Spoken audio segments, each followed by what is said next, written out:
because it could be one of the reasons why the car's cutting out, because it could be too lean or too rich. Bad connection in the loom, or the main connector on the ECU, or possibly something on the board. Things like anti-lag, launch control, flat shift control, nitrous control, water injection control, closed loop fuel control, and all of these things are integrated into the ECU. Wow.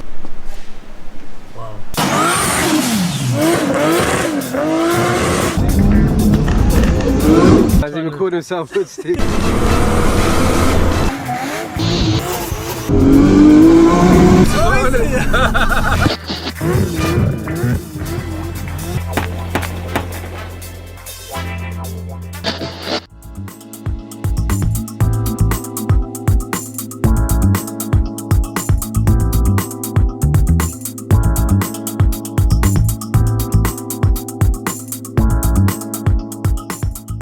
I tried to get hold of him, but he's too busy. But then refresh the car. It ain't got a wideband on it. No wideband. No. What's a wideband? Just for the people. Wideband lambda sensor to run closed loop lambda, so it's trimming the fuel, etc. all the time when the car's running. Because it could be one of the reasons why the car's cutting out, because it could be too lean or too rich. Well, what I'll do is I'll get it in and we'll have a look, see if we can read what the fueling's doing. Go from there. I don't know if it is the battery, it could be what you're saying, the tune. A lot of people said to me that it's the earthing problem. You've got all these extra earths on it. Yeah, I was going to say there's loads. We'll have a gander at it on Monday or Tuesday and go from there and see how we get on. Okay. And the only problem we might have is with the ECU, because if it's got FCON on it, depending on which one it's got, will depend on whether we can get into it. If we can't get into it, 3.2 B Pro. Yeah, well, we may not be able to get into that because some of the software that we have. For what power is this running? Don't know. Well, it shuts the dyno down, so we don't really know. But it does 8s on the quarter. And it's road legal. This is road legal? Yeah, registration. Wow, that's crazy. American muscle, yeah? Wow. Wow. So, Mark said that this shuts down the dyno every time it runs on, so nobody knows how much power it's running. But it always wins in the drag.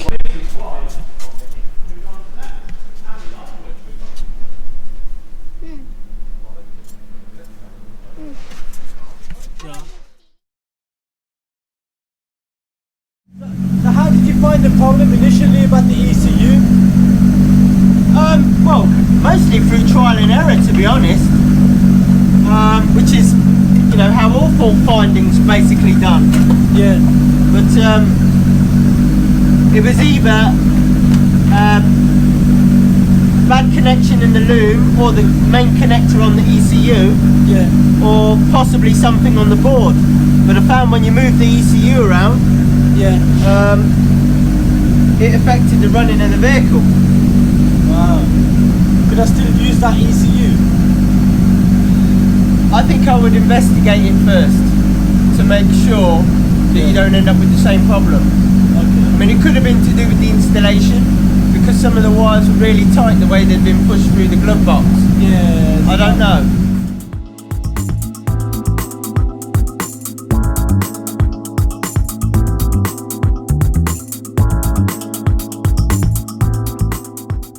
What's going on, guys? So MGT Motorsport has recommended a big modification on the Skyline.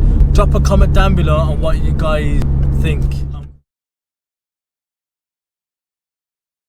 Well, the thing is, I've spoke to Mark and he told me you are the expert in the ECUs.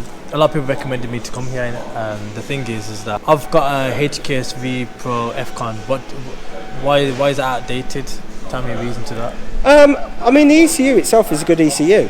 It has a lot of functionality, but that ECU was designed quite some time ago. HKS have done some updates, but it's still based on the same system that was started many years ago.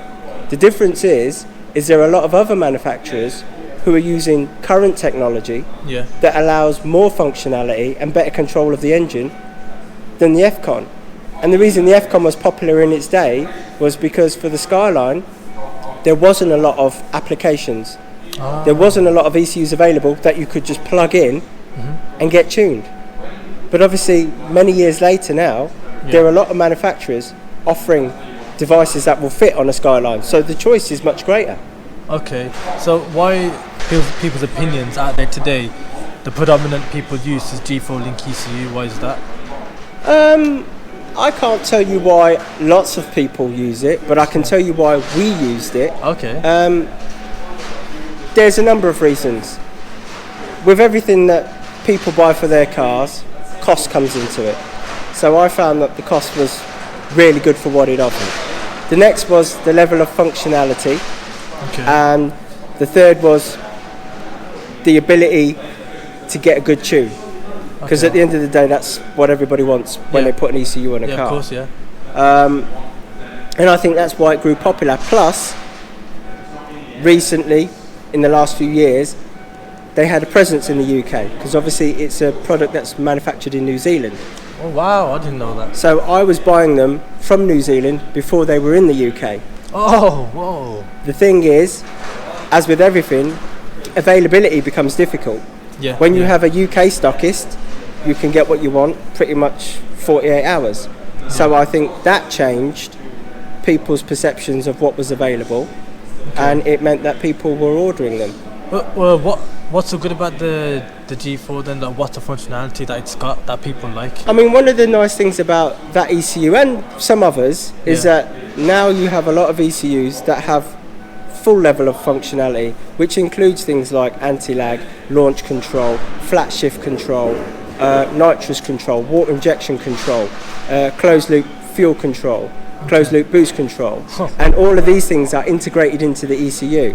Okay. There were some manufacturers on the market that used to supply ECUs Yeah.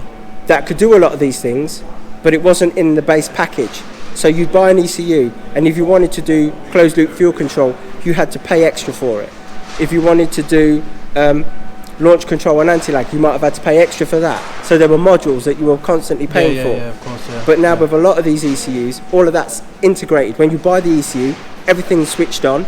You use what you want and you don't what you don't. Okay. So what's your recommendations on my SKYLINE then? What would you recommend? I mean, there's a lot of options available, but as I've said to you previously, it's all about the tuner.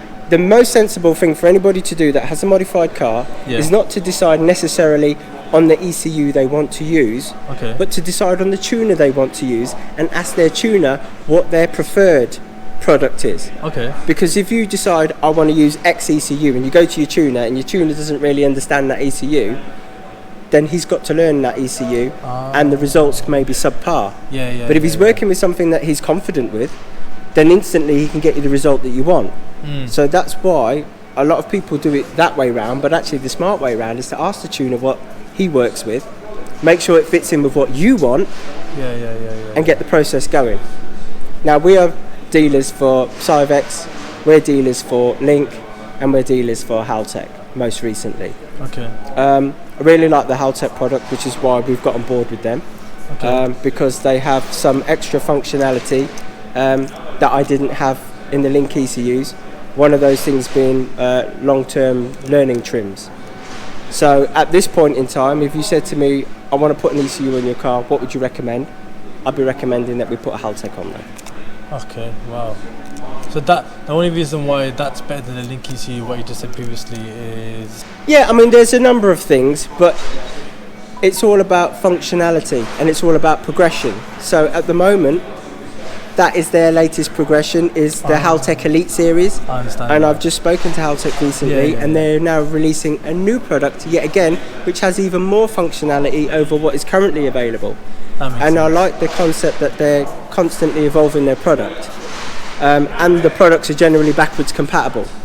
So for me, that's my go-to right now. Well, you know what, thank you very much for that.